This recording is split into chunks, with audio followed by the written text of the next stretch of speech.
Quero compartilhar no livro de Tito, no capítulo 1, 15 e 16. Preste muito bem atenção, é uma chamada de atenção para todos nós. Todas as coisas são puras para os puros, mas nada é puro para os contaminados e infiéis. Antes, o seu entendimento e consciência estão contaminados. Nós temos que entender que a liberdade espiritual para conosco está muito além das picuinhas religiosas construídas historicamente. E diz mais: confessam que conhecem a Deus, mas negam-no com as obras, sendo abomináveis e desobedientes e reprovados para toda boa obra. Quando nós falamos que um momento de ceia, um momento de reflexão, a ceia é memorial, em memória de, chama a atenção sobre. Então é preciso que nós entendamos que celebrar a ceia não é cumprir um ritual religioso, nem tampouco preencher espaços. Não, é dar a cada um de nós a oportunidade de uma reflexão, de uma reavaliação, porque nós somos tendentes a circunstâncias, mas quando nós paramos com propósitos, a ação do Espírito Santo de Deus age em propósitos. E a Bíblia diz, no livro de Isaías, capítulo 26, verso 3, que Deus é um contemplador de propósitos. Então, quando nós estabelecemos um propósito de queremos saber o melhor, para praticarmos e viver o melhor, com certeza, a ação do Espírito Santo de Deus vem nos ajudar a construir esse entendimento. E nessa construção, possamos então incorporar, através desse entendimento, a forma melhor de viver, de caminhar, de abrir mão de certas prerrogativas e entregar tudo para um só propósito: glorificar a Deus em todo o nosso caminhar. Diz mais, dois textos correlatos. 1 Coríntios 6, 12 diz: todas as coisas me são lícitas, mas nem todas as coisas convêm. Todas as coisas me são lícitas, mas eu não me deixarei dominar por nenhuma delas. Então existe aí uma liberdade para todos, eu posso fazer, todo mundo faz, o que é que tem? Mas a mim, por um compromisso bem maior, não convém. É uma decisão pessoal, é uma introspecção muito forte, cada um analisar. Todo mundo faz, o que tem de mais? Mas a mim não me convém, por razões maiores. E 1 Coríntios 10, 23 diz: todas as coisas me são lícitas, mas nem todas as coisas convêm. Todas as coisas me são lícitas, mas nem todas as coisas edificam. São elementos de avaliação. Isso vai edificar a minha vida? Mas todo mundo faz, o que é que tem? Isso vai edificar a minha vida? Eu vou colher resultados disso? A avaliação correta que eu e você, que nós precisamos fazer, nos leva a detalhes, a pequenas coisas. Por quê? Porque na nossa jornada há um desafio bem maior para todos nós encararmos, chamado o aperfeiçoamento dos santos. Queria fazer uma pergunta para você: aperfeiçoamento de quem? Quer dizer, a santidade já está disponibilizada para todos nós, mas essa santidade tem que ser aperfeiçoada com o quê? Com coisas que não convêm a santos. Com coisas o quê? Que não convém a santos. Mas pastor, que mal tem? Não convém a santos. Não convém a santos. Então a gente precisa entender na singeleza todas as coisas, porque certos palavreados, certa maneira de agir, de reagir, nós temos que avaliar, mesmo dentro de casa. Certos comportamentos não mais se adequam a um povo que vai morar no céu. A ação da graça redentora de Deus em Cristo Jesus, igreja, em sua essência objetiva, oferecer ao homem a salvação. Esse é o pano de fundo. A graça objetiva, a salvação. A salvação é o ponto maior. O apóstolo Pedro diz, na sua primeira carta: o fim da nossa fé, o fim da nossa jornada, o fim das nossas lutas, a salvação da nossa alma. Esse é o fim, esse é o pano de fundo.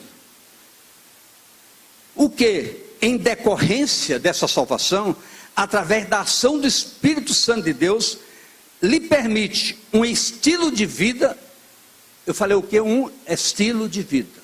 Então, esse estilo de vida condizente com a cidadania do reino. Condizente, de acordo, fazendo parte. Então, são avaliações pequenas, mas de um valor muito grande. E a palavra diz: não despreze o dia dos pequenos começos. São nas pequenas atitudes, nas pequenas determinações, que nós criamos um patamar muito forte de sustentação da nossa caminhada, da nossa maneira de ser, de viver, de agir, de fazer. O posicionamento responsável de todos que objetivamente recebem essa graça redentora, quem recebe de fato, receber não é apenas dizer: eu aceito. Porque muitas vezes num cultos que se faz de evangelismo, depois de uma ministração, as pessoas sensibilizaram, grande parte levanta o braço. Isso não quer dizer: eu tomei posse. Pode ser só um entusiasmo. Porque tomar posse é uma coisa, tomar posse gera mudanças, gera abrir mão, gera posicionamento, gera um condicionamento de acordo com os princípios que regem o reino de Deus. E eu quero dizer, queridos, que isso não acontece bruscamente, abruptamente. É uma ação progressiva, é uma ação dinâmica, através da qual vamos exercitando aquilo que a palavra qualifica como o aperfeiçoamento dos santos, que está lá em Efésios 4, 7 e 12, que diz assim: mas a graça foi dada a cada um de nós segundo a medida do dom de Cristo. Esse dom que está disponibilizado, mas nós recebemos de acordo com o nosso querer. Deus não impõe nada a ninguém. Nós estamos aqui por uma decisão pessoal. Nós queremos, só que nós queremos porque descobrimos que vale a pena.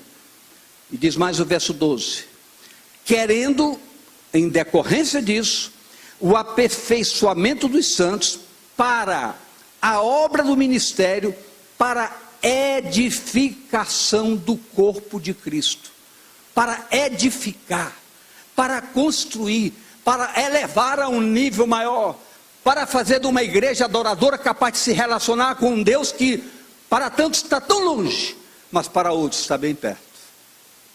E a palavra diz muito claro: está bem perto de ti, na tua boca, no teu coração. Não podemos deixar de destacar que toda prisão humana advém de busca de satisfações. Tudo aquilo que me levou a fazer coisas absurdamente equivocadas, erradas, numa história passada, nada mais foi do que o desejo de satisfações. Então toda a nossa cobiça, todo o nosso anseio carnal, todo o potencial da sensualidade, da sexualidade, objetivo o quê? Alimentar, nutrir satisfações. Então toda a prisão carnal advém dessa prisão, dessa busca de satisfação. O que todos estávamos condicionados, como disse a música há poucos instantes atrás: quero deixar na cruz tudo que passou, tudo que ficou para trás. Gostaria que você olhasse para a pessoa do seu lado nos olhos, sorrindo, perguntando: você deixou tudo para trás? Suas mágoas ficaram para trás? Até você olhando para a pessoa do seu lado que tem um relacionamento com você, tudo que eu lhe machuquei, você apagou? Apagou, deixou para trás? Queridos, são essas pequenas perguntas que geram sérias respostas, porque isso precisa ser verdadeiro em todos nós. Tem esposa que qualquer marido espirrou errado, lembra, tu és assim mesmo, em 1821 tu fizeste isso. Tem pessoa que faz isso. gosta de lembrar os maltratos de ontem. Todos nós temos que apagar isso, temos que construir um novo tempo. Diga, eu preciso construir um novo tempo. Contudo, diz a palavra de Deus o seguinte, 1 Coríntios 6, 12, todas as coisas me são lícitas, mas nem todas convêm. Todas as coisas me são lícitas, mas eu não me deixarei dominar. É um poder decisório, é uma ação de decisão pessoal. Eu não me deixarei dominar por nenhuma delas. Muitas vezes nós somos dominados pela ira. A palavra de Deus diz que a ira chama a outra. Um abismo chama outro abismo. O Evangelho do Senhor Jesus estabelece um paralelismo no que diz respeito a dois focos. Posso, mas não devo. Posso e quero. O poder decisivo está comigo. Eu decido o que eu quero. Mas há coisas que eu posso fazer. É um direito meu, a sociedade até cobra.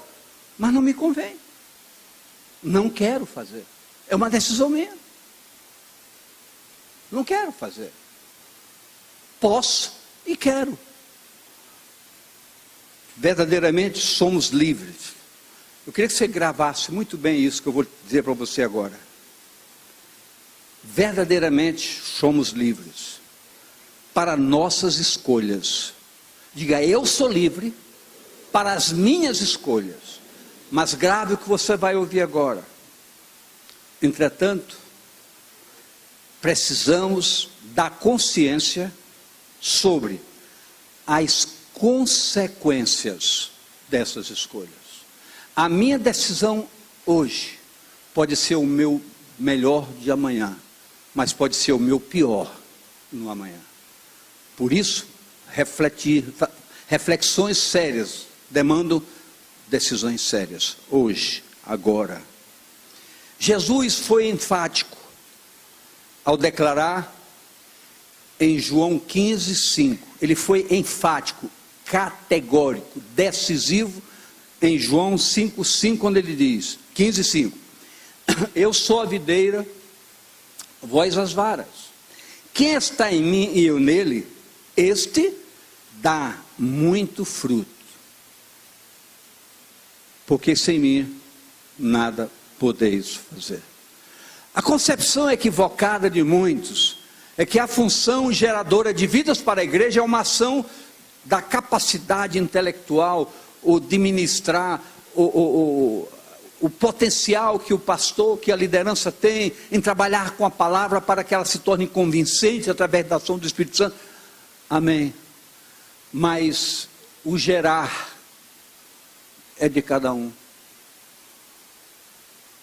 O próprio Deus usa coisas simples para esclarecer coisas tremendas. Ele fala sobre, nós somos edifício de Deus, nós somos lavoura de Deus, ou seja, nós somos edificadores e nós somos multiplicadores. Agora, entenda bem, eu vou usar uma linguagem simples, mas muito clara. Quem pare ovelha, é ovelha. Então é preciso que todos entendam que a nossa preocupação, compramos um prédio ali na esquina, vamos construir salas de treinamento para formar líderes para que cada líder aprenda a conquistar. Por quê? Porque é nossa obrigação ensinar você que você precisa produzir. Porque diz a palavra, eu vos nomeei para que vocês caminhem e no caminhar de vocês, vocês deem frutos, vocês multipliquem e os vossos frutos permaneçam. Nisso há uma identificação de que sois meus discípulos, diz o Senhor, quando vocês dão frutos. Da importância das células dos discipulados. Tudo para nutrir a formatação de uma igreja consciente do que ela é. Produtiva como ela deve ser, multiplicadora como ela deve ser. Então Jesus foi muito enfático. Sem mim nada podeis fazer. Por quê? Porque tudo que eu preciso fazer nessa condição geradora, eu preciso de elementos capazes de me darem condições para eu fazer isso. Entenda bem, a minha razão, o meu direito e a minha vontade é extremamente forte. Há poder na minha decisão. Há poder no meu entusiasmo, na minha reação, até no meu ódio, há poder. Com a minha língua eu posso glorificar a Deus, mas eu posso lançar sobre alguém palavras ofensivas, agressivas, terríveis, capaz de ferir mais do que uma espada. Então isso é o quê? Um poder da decisão. Só vence um poder maior. Então quando Jesus disse, sem mim vocês não podem fazer nada, porque se vocês me aceitaram, eu darei a vocês um espírito de poder, que tem mais poder do que o poder que gera em vocês uma capacidade decisória de coisas equivocadas. Então nós precisamos disso, de entender que é a ação do Espírito Santo de poder, que me habilita para sobrepujar o poder da ação da minha carne, dos meus desejos, da minha vontade.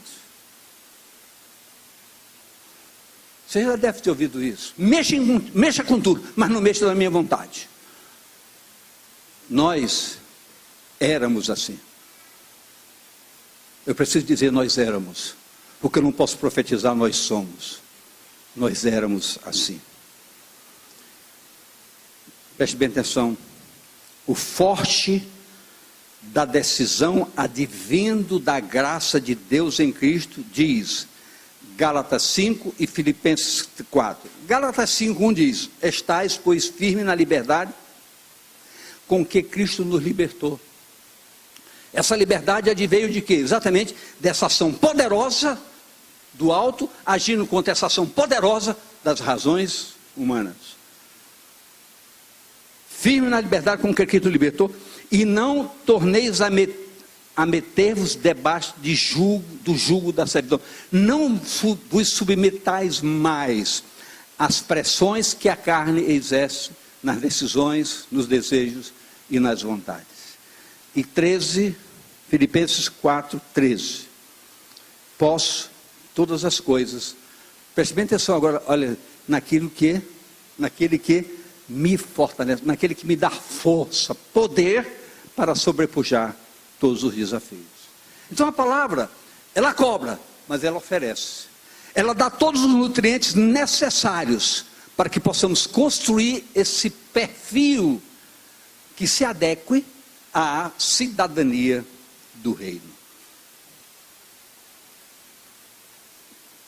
Esse é, igreja, o verdadeiro fundamento da liberdade para a vida, com V maiúsculo, a vida que Deus quer para conosco. Jesus disse: eu sou vida, eu sou expressão de vida. É um posicionamento responsável que, como servos do Senhor, precisamos evidenciar em nossa caminhada. Então, se eu entendo que eu preciso evidenciar na minha caminhada uma postura adequada ao reino, automaticamente eu preciso entender que há coisas que não se adequam ao reino, que eu preciso subtrair da minha vida. Eu preciso retirar da minha vida. Porque nós temos costumes, muitos costumes muito simples. Por exemplo, dentro de uma automaticidade, você saiu do culto, chega em casa, deitou, telefone toca. Fulano, telefone, diz que eu não estou. Muitas pessoas fazem isso. Isso é mentira. Então, mentira não cabe mais na nossa vida. A Bíblia diz: aquele que mentia, não minta mais. Então, são pequenas coisas que a gente precisa começar a consertar. Porque quando nós começamos a consertar as pequenas coisas, Deus vai mostrando as grandes. Vai mostrando e nos capacitando para eliminarmos as grandes coisas perniciosas que ainda aprisionam muitas vidas. Tudo isso, igreja, está no poder da decisão de cada um que, através da ação poderosa do Espírito Santo, como acabamos de explicar, sempre crescendo na graça e no conhecimento do Senhor Jesus Cristo. Então isso vai permitindo um crescimento. Deus não permite crescimento a quem não dá o primeiro passo. Deus não transforma você do nada para o tudo. Deus quer que você avance, Deus que você suba progressivamente, degrau por degrau. Olha o que nos diz 2 Pedro, 3, 17, 18. Vós, portanto, amados, sabendo isso de antemão, guardai-vos de quê? Pelo engano dos homens, não é do que nos cerca, pelo engano do homem e também dos homens abomináveis, sejais juntamente arrebatados e decaiais da vossa firmeza. Uma conversa, uma atração, um momento mal vivido, mal pensado, pode tirar você da rota. Tirar você da rota. Eu cheguei ontem à noite, meu avião pousou aqui mais ou menos 9h20 da noite, e no banco de trás, uma senhora me chamou pelo nome, eu olhei para ela, oi, tudo bem? Ela me olhou bem nos olhos, você está me conhecendo? Eu digo, não, eu sou fulana, esposa do Jafar, meu colega de faculdade. Ah, sim, Beth, aí me lembrou o nome dela. Ela disse, eu sou ex-esposo. Ele me largou por uma moça de 25 anos, ele já tem, nós somos da mesma idade, 70. Eu digo, às vezes, um mau encontro nos tira da rota da vida. Nós temos que pensar nisso. Todos nós somos sujeitos às fraquezas, se deixarmos ser cobiçados pela fraqueza. Então, por isso que essa palavra é muito forte. Pelo engano dos homens, abomináveis, sejais justamente arrebatados e decaiais da vossa firmeza. E diz o verso 18, antes crescei, suba na graça e no conhecimento do Senhor, do nosso Senhor e Salvador Jesus Cristo, a Ele seja dada glória, assim agora como no dia da eternidade, amém.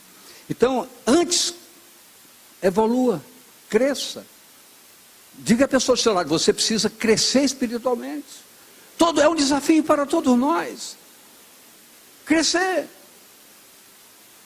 Ser religioso não leva a lugar algum.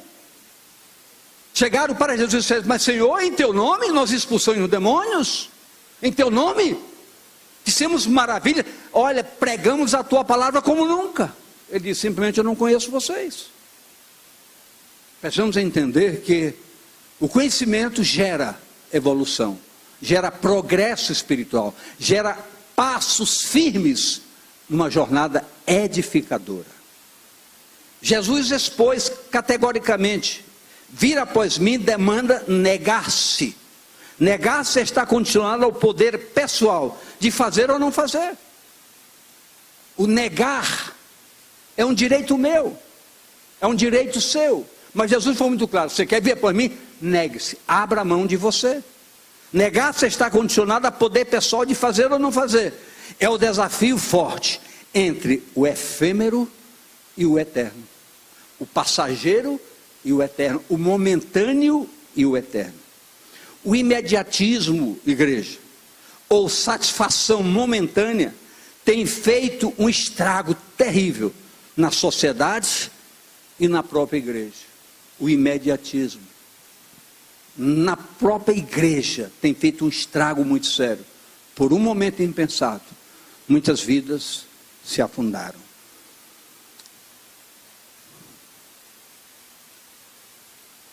O que a palavra nos mostra? Romanos 8, 24, só a parte A. Porque em esperança somos salvos. Ou seja, é preciso que a gente não se preocupe com o imediatismo. Temos que aprender a esperar. É como diz o Salmo 40. Esperei pacientemente no Senhor, e Ele atentou à voz do meu clamor. É na paciência que nós somos salvos. É uma expectativa extraordinária daquilo que é eterno. Porque na esperança fomos salvos. Na expectativa do eterno. Na expectativa do que é melhor. Na segurança de que abrir mão agora terá recompensa extraordinária no depois. É importante que você que nos acompanha, vai assistir oportunamente a gravação desse momento, entenda que essa história inclui você. Inclui sua decisão, inclui a sua capacidade de abrir mão do hoje e do agora, para algumas coisas que podem alimentar você, nutrir suas expectativas, mas não geram esperança. Na esperança somos salvos. É o que nos diz a palavra e que é para você também. Igreja, nosso posicionamento, diga meu posicionamento, não pode mais fundamentar-se no medo de errar, porque é terrível a gente caminhar com medo.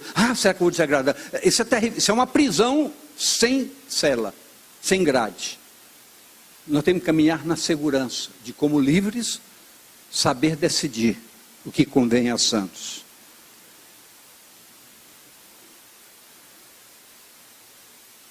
A maturidade nos chama à consciência de uma igreja que sabe que certas coisas não podem mais fazer parte da nossa vida.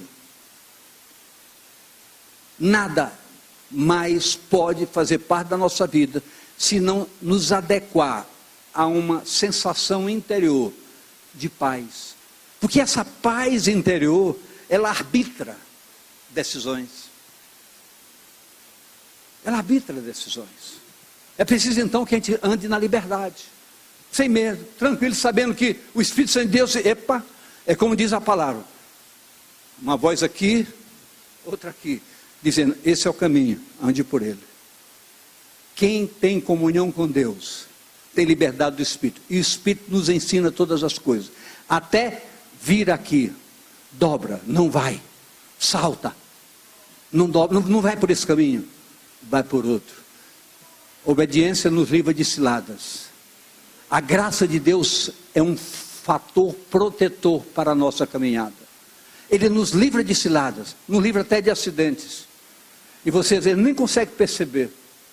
É por isso que a Bíblia diz, em tudo dai graças. Você chegou em casa, dá graças porque não aconteceu nada. Eu já voei não sei quantas mil horas, mas cada vez que eu entro no avião, eu tremo. Mas eu digo só, Senhor, entrego. E acabou-se. Logo vem um alívio. Amém, queridos? Diga a pessoa ao seu lado, Deus é o seu guardador, é o seu protetor, é o seu alívio, é a suavidade da sua proteção. Nossa conduta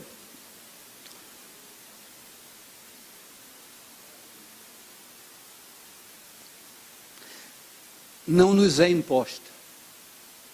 Eu queria que você gravasse isso. A sua conduta não é imposta por Deus, é sugerida por Deus. Não é imposta, Alexandre, é uma sugestão. Deus diz, importa que você faça isso, mas você faz se quiser. Essa é a beleza da graça de Deus. É graça, não é imposta. Então, nessa nossa conduta não nos é imposta, pois é uma decisão, diga decisão, mas uma decisão pessoal. Você é santo porque você quer ser santo e deseja ser santo, e Deus vai se agradar terrivelmente de você querer ser santo. É o pensar na eternidade, é o pensar nas consequências que muitas vezes não pensamos. Queria fazer uma pergunta. Ninguém aqui vai estar aqui para julgar você, olhar você, mas quem aqui já se arrependeu terrivelmente de uma decisão tomada? Não, pode levantar o braço mesmo, porque eu sou o primeiro a levantar. Então, se nós analisássemos antes, quanto vezes nós dizemos, se eu soubesse eu não teria feito. Só que agora nós sabemos, o pecado traz consequência. Nós sabemos disso. Só que o pecado não nos amedronta. Por quê? Porque cada dia é um dia. Vivemos o hoje. E pecamos hoje, e amanhã estamos tranquilos. É como se muita gente passa na porta de uma igreja católica e faz isso. Cruz credo, não sei porquê. Queridos, nós não somos isso. Nós somos pessoas conscientes E nesse dia de ceia, a nossa consciência nos chama a algo maior.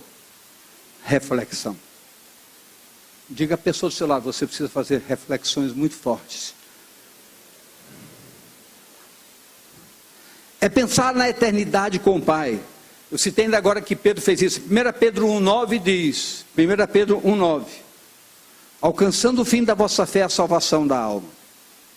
Nosso reino é outro e tem suas peculiaridades. O nosso reino é outro e tem suas peculiaridades, suas particularidades, suas formas próprias.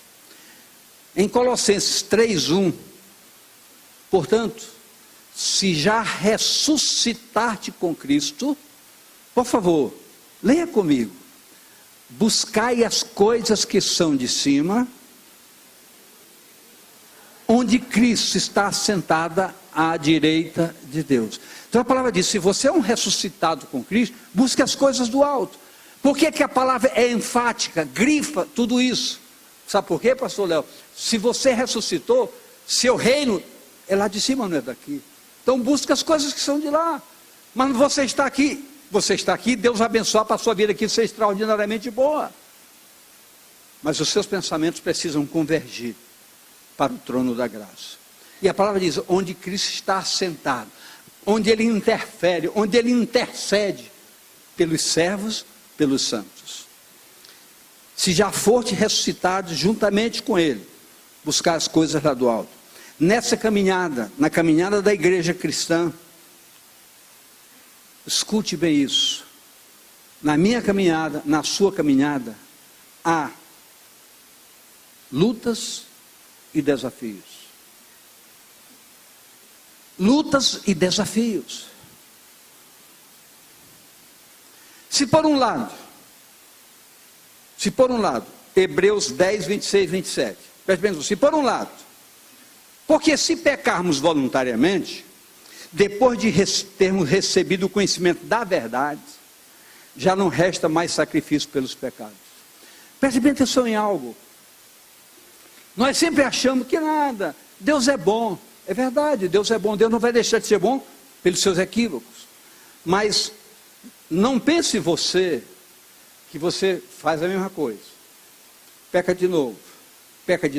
Pensa que isso vai dando a você uma condição de no dia seguinte, Senhor me perdoa. Queridos, a palavra é categórica. Grave bem isso. Se, depois de termos recebido a consciência da graça redentora, voluntariamente decidirmos voltar para o pecado, a Bíblia diz, já não resta sacrifício, porque é como se nós quiséssemos mais uma vez crucificar a Jesus. Então, o arrependimento hoje tem que ser extremamente profundo. Se isso aconteceu na sua vida, hoje, isso foi mera ignorância, mas a partir de hoje, as coisas vão mudar. Eu posso ouvir amém de você? Queridos, isso é uma verdade muito, muito cruel para todos nós. Achando que fazendo de novo, só pedir perdão. Criamos um mecanismo histórico, religioso, que não nos leva a lugar algum. Nas cartas de Paulo a Timóteo, ele aborda o abandono de alguns que preferiram gastar suas vidas na fragilidade da carne. É só você estudar com carinho, carta de Paulo a Timóteo, você vai descobrir isso. Mas se eu disse, se por um lado, o pecar voluntariamente gera isso, por outro lado, Hebreus 10, 19 a 25. Tendo, pois, irmãos, ousadia,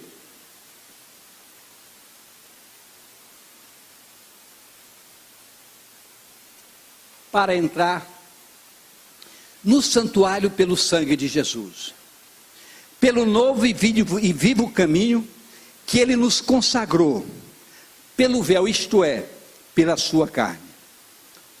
E tendo um grande sacerdote sobre a casa de Deus, cheguemo-nos com verdadeiro coração, em inteira certeza de fé, tendo o coração purificado da má consciência e o corpo lavado com água limpa. retenhamos firmes a confissão da nossa esperança, porque fiel é o que prometeu. E consideremos-nos uns aos outros, para nos estimularmos à caridade e às boas obras. Não deixando, isso é para você, viu? Não deixando, isso é para alguns, a nossa congregação, como é costume de alguns, antes, admoestando-nos uns aos outros, e tanto mais quando vedes que se vai aproximando aquele dia. Eu falei para alguns, é porque algumas pessoas só quando todas as conveniências convergem para facilitar, hoje eu vou ao culto. Qualquer obstáculo, não dá. Mas a música diz também, sem Jesus não dá, como é? Como é que diz a música? Não dá, como é? Bora, meu!